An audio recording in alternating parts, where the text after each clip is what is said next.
Hello, fellow humans. Chris here. If you're watching this now, then most likely Brandon Bernard has been executed, unless some kind of miracle happens in the next 20 minutes.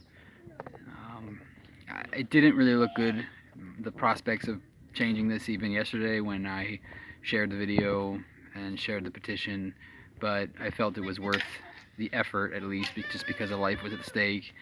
And I just really believed that the circumstances surrounding this particular case were very disturbing to me. And it's not just because of the circumstances of the crime itself, but the reasoning behind it. It really seems like this is a power move by the Trump administration trying to defy the justice system, because the incoming president, Joe Biden, is staunchly against the death penalty. So it's just unprecedented for an outgoing president in a lame duck session to preside over federal executions. Having said that, this whole case kind of got me thinking about just the death penalty in general, and I know I don't typically do videos just purely on why I support or don't support a particular subject, but I felt kind of compelled to talk about my views on capital punishment just in light of this situation, and why in a vacuum you can feel one way or another about whether people should deserve death for certain extreme punishments. That's one question. The other question, though, is the admission of justice on that equal? Is it fair? And I don't think that it is. I think that if you look at the numbers, it's pretty easy to see that there's a disparity there when it comes to race and when it comes to income. The people that typically get put to death. So I've always had kind of a complicated view on the death penalty.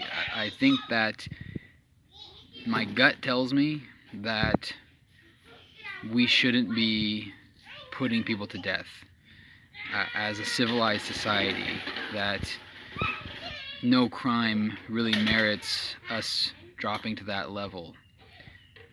That if we're going to be pro-life, or if we're going to say that all lives matter, then we can't really draw a line on that. That's almost a moral position too, because there are certain arguments when it comes to abortion, for example, where the sanctity of life itself is used as a measure of whether something is just or not.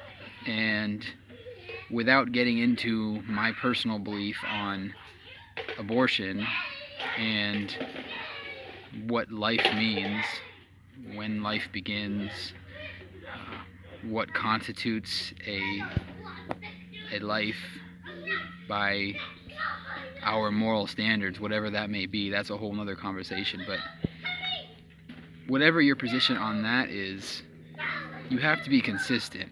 Like, if you're gonna say that all lives matter,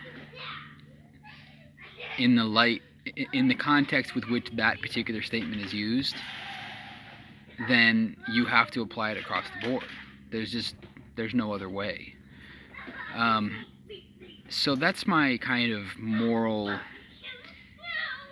stance on it. And some of that isn't just purely that I think that some people don't deserve to die, because I think some people do deserve to die. It's more about us as civilized society, and particularly in government, making that call, making that judgment on a life. That's the part that kind of bothers me about it.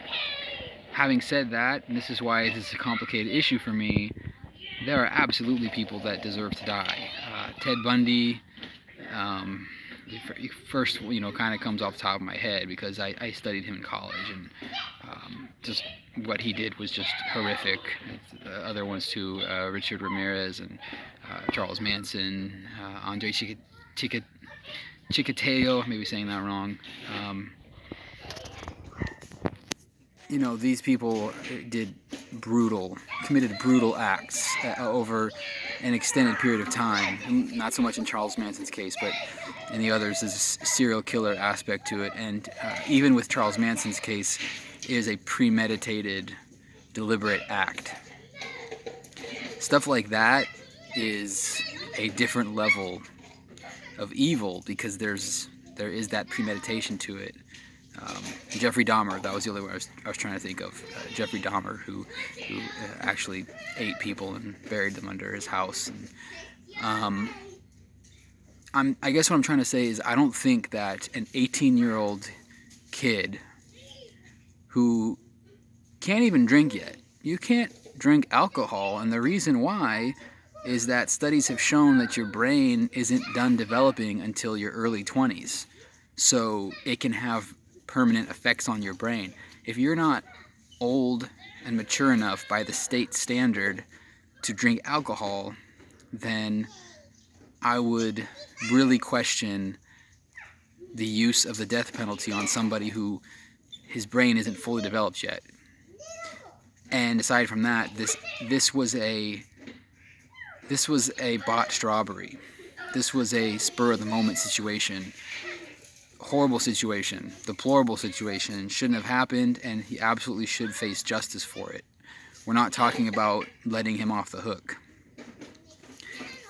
But we've really got to look at the administration of justice and how and why we choose the punishments that we do. And do you really group somebody like that, an 18-year-old whose brain isn't fully formed yet, in a rash decision, a really bad decision, but a rash, panicked decision to do what he did? You're going to put that in the same lump of people as a Ted Bundy or a Jeffrey Dahmer. People who just caused destruction over years of years, killing innocent people and just all kinds of unspeakable, horrific things that I don't even want to get into here. Those are the kind of extreme situations that we talk about with the death penalty. And this is the thing, what I'm trying to come around to is, yes, in a vacuum, I'm against the concept of a death penalty, but I do think that there are extreme situations where it's merited. Ted Bundy and Jeffrey Dahmer, for example, are people that I do not shed a tear for, and I do not have any concern about people like that being executed if it's done fairly, if the system can be trusted. Now, can the system be trusted to do its job, to pass judgment and justice fairly? I don't know. That's another part of the problem here. Again, this is multi-layered, as many things are. So there's not necessarily one right answer. But I just know that there is not a consistent administration of justice in this country, and that really bothers me. And the fact that an outgoing president, in a lame duck session on his way out, can do this after 17 years of a federal moratorium that went into place under the Bush administration, can just get lifted by one man who lost the popular vote twice, just lost the popular vote by record numbers for an incumbent, on his way out, can just do something like this, and the power rests solely with him. You could get 500,000 signatures now on that petition that I shared yesterday, and people are calling the justice number, people are writing letters to Donald Trump. It doesn't matter. Federal court threw it out, and Donald Trump he's not going to do anything. And there's going to be 4 more after this. He's going to have 13 executions in his last year as president by the end of his term, if all these executions go through. Highly, highly unprecedented and very disturbing. Again, this goes beyond your opinion of the death penalty.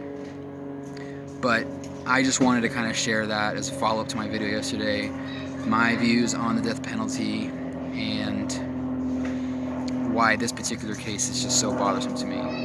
I hope that after I do this video, I will check out the news and find out something positive. I highly doubt that I will, but I wanted to know that I at least was doing all that I could after I found out about this story yesterday. So anyway, thanks again.